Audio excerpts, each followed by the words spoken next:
hindi mo pera yan. Hindi nyo pera yan. Imagine niyo mga kababayan, yung 800 billion pesos. Gaano kahabang kalsada yan kung hindi nila ninanakaw? Yung traffic sa Metro Manila, dahil kakulangan na ng kalsada. Sinasabi may right-of-way issue, walang budget. Imaginein ho ninyo kung ilang daang kilometro, yung 800 billion pesos na unprogrammed funds o sinasabing Presidential Pork Barrel Fund. Gaano kahaba yun? Yung 800 billion na yan, ilang tulay ang kayang buuin yan para hindi na tumatawid sa ilog o kaya sa dagat yung mga kababayan natin na malalayo yung lugar ng kanilang bayan o ng kanilang mga isla. Saan napupunta? Sa bulsa ng korap na politiko. Then again, the problem is not the Constitution. The problem is their graft and corruption. Yan ang problema noon at higit na lumalala ngayon. Huwag tayong papayag na galawin nila ang ating saligang batas. Huwag tayong maniwala na pagka ginalaw yung economic provision, yayaman na ang Pilipinas. Ito ho yung mensaheng sinabi ko sa ating mga kababayan sa Hong Kong, Macau at China.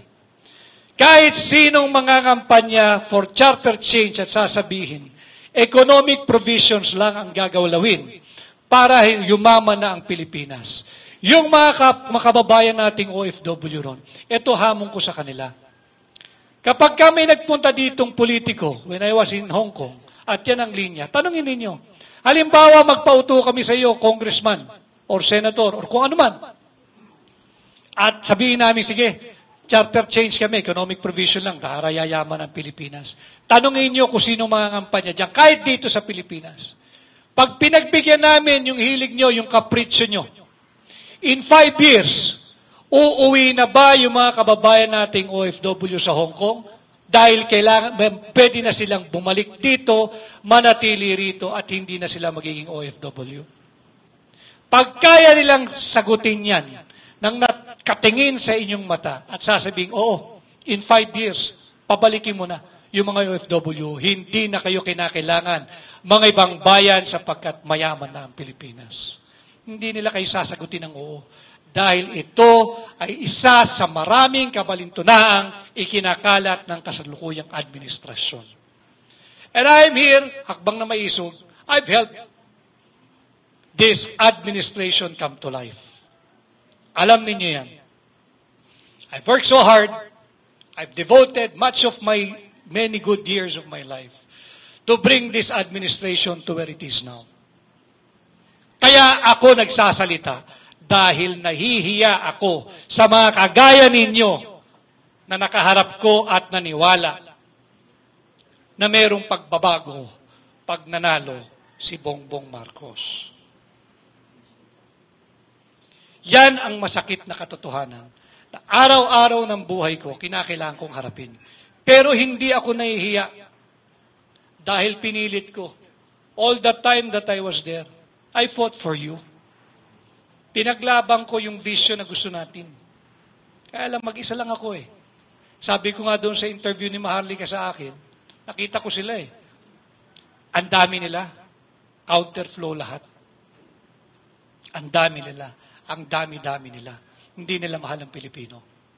Sarili lang nila ang interest nila. Huwag tayong pumayag.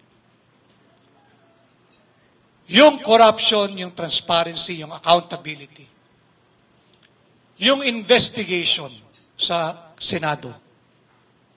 Bakit yung pagsiserve ng warrant of arrest sa isang akusado sa Davao, kinakailangan ng 2 batalyon? Isang tao lang ang hinahanap mo. Sabihin mo ng 5, kasama yung ibang akusado. Pero itong taong ito at yung mga kasama niya, pati yung kanyang religious group, ay hindi kilalang bayolente. Bakit kailangan mong dalahan ng 2 batalyon? Sapagkat gusto mong magbigay ng mensahe sa lahat ng kritiko mo, ito ang aabuti mo pagka hindi ka tumigil ng kakabatikos sa mga maling polisiya ng kasalukuyang administrasyon. Pananakot yun eh. Pananakot yun. Tinatapakan nila yung ating karapatan, huwag tayong pumayag. Yung hakbang ng maisog rally, pinipigil nila. Akala ko ba linalangaw? Eh kung linalangaw, hayaan mo. Ibig sabihin, walang bisa. Ibig sabihin, walang epekto. Ibig sabihin, hindi sinusundan ng tao. Pinipigil mo eh.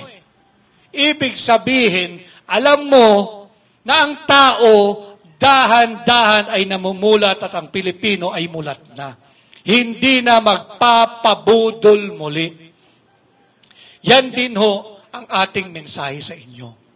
And yung ating security, nag-iimbestiga yung isang komite sa Senado tungkol doon sa PIDEA leaks.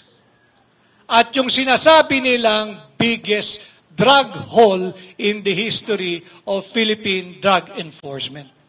Ano na nangyari? Yung taong dahilan kung bakit nagkaroon ng investigation, dahil siya mismo yung sumulat at nagboluntaryo na wala akong kinalaman dyan sa leak na yan, I'm willing to face any investigation. Yun pa ang kinulong. Samantalang yung iprinesentang video na nagbabanggit ng mga pangalan na tinatangka o pagtatangka ang patahimikin at alukin ng kung anuman, pera, posisyon o kung anuman, yung taong nagtetestigo, hindi pinatatawag. Bakit hindi yun imbestigahan? Bakit hindi ituloy yung investigation at ipatawag mo yung mga pangalang binanggit? Kung talagang parehas ang gobyernong ito. Yung nakabinbin na investigation sa agricultural smuggling sa House of Representatives. Ang dami-dami nila yung investigasyon gustong gawin. Bakit yung investigation sa agricultural smuggling ay itinigil? Hanggang ngayon nakatiwangwang. Dahil ba yung pangalang Michael Ma ay malapit sa palasyo? Nasaan ang hustisya? Dahil ba yung pangalang nabanggit doon sa videong prinisenta sa Senado, doon sa investigation ng PIDEA, yung James Kumar, ay dahil ba malalapit sa malalaking politiko? Nasaan ang hustisya? Hindi ko sinasabing sila'y guilty. Pero kung hindi sila guilty, marapat lalo na bigyan mo sila ng due process, ipatawag mo, tanungin mo, at hayaan mo silang magpaliwanag kung ano yung partisipasyon nila, bakit nababanggit ang kanilang pangalan. Hindi lahat ng nangyayari sa bansa isisisi mo sa dating administrasyon kay Pangulong Duterte. Yung problema ng South China Sea nagsimula nung panahon ni Noynoy Aquino. Nung nagpauto tayo diyan sa mga Amerikano. Nung sinasabing sabayang withdrawal ng ating gray ship, wala naman pala. Hindi interes ng Estados Unidos na magkaroon ng stability ang relasyon ng Pilipinas at China. Bakit? Magiging irrelevant sila in this part of the world. Natatakot silang palitan sila ng China pagdating sa impluensya dito sa sphere, dito sa bahagi ito ng mundo. Bakit hindi ninyo hayaan ang Pilipino na pumili ng kanyang sariling foreign policy? Huwag nyo kaming diktahan, hindi nyo na kami kolonya, hindi nyo kami pag-aari, at hindi nyo kami tau-tauhan. At yan ang dapat na sinusunod din ng pamahalaan. And again, kita ko na yung mga iba pang magsasalita, ang pakiusap ko lang sa inyo, alam kong nakakapagod itong ginagawa natin.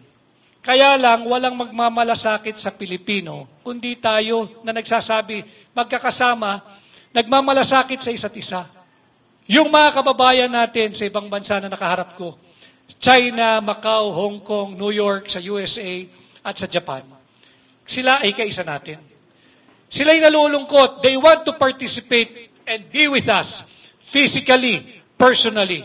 But may mga trabaho sila. Kaya nga sila naging OFW. Walang opportunity rito. Walang opportunity sa Pilipinas. Bakit naman nila hayaang ma-assign sila 2 years, 3 years, 5 years?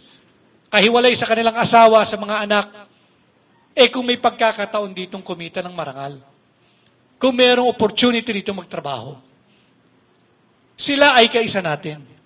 Sila ay kaisa natin. At yun din ang hinihingi nila. Kung sila sa ibang bansa ay nagsasalita na, tayo rin ay magsimulang magbuklod-buklod, magsalita. We are not calling for the downfall of this administration. Ang hinihingi natin, matuto kayong makinig sa boses ng soberanya. Huwag sa boses ng iilan, lalo pa ng iilang pamilya. Hindi interes ng Pilipino yung pa-champagne-champagne tayo, pa-kabyar-kabyar, pa-buffet-buffet. Ang interes lang ng Pilipino, maitawid yung isang buong araw na nakakakain ng 3 beses isang araw. Mahirap bang intindihin yun? Ang interes ng Pilipino ay mapaaral ang kanilang mga anak, hoping that pag napag-graduate nila yung kanilang mga anak, yung mga anak nila,